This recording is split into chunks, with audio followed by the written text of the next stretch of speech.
గుర్తుపట్టుదంటావా? ఎలా గుర్తుపడతారు? పెద్దాడైపోయి ఉంటాడు కదా. అమ్మా బావొచ్చాడు. అమ్మా బావొచ్చాడు. అమ్మా బావొచ్చాడు. పైనుంచి చెప్పే పనికి పరిగెట్టి రావడం ఎందుకే? ఎందుకు అరుస్తున్నావు? నీ పెళ్ళానికి వినపడట్లేదు. ప్యాంటేసుడు మర్చిపోయా? చింపేసుకుంటారా వేసుకొని చింపేస్తారా? షటప్. ఇట్స్ రిప్ జీన్స్ రాము. డ్రెస్సే అంత. నువ్వేవింటానంటే నీకు డ్రెస్ బాగుందని ఎప్పుడైనా చెప్పావా నువ్వు? ఏమండే మా వాళ్ళకి కొంచెం నేర్పండి. ఇంట్లో ఉన్న పూరి నచ్చదు గాని ఆ చపాతి మొహం మాత్రం కావాలి. ఏంటది? కుర్చీ. ఎందుకు అది?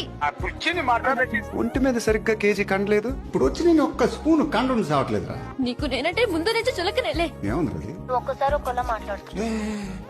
లాస్ట్ పోర్షన్ మాత్రం చెప్పు. దాని ముందు నా పేరు మాత్రం చెప్పే. రాము రాజు. ఆ, నా ముందు చెయ్యదులో కాఫీ చెప్పొచ్చు కదా. కాఫీ. కాఫీ. ఏయ్, ఏయ్, ఏయ్, ఏయ్. ఏయ్, ఏయ్, ఏయ్.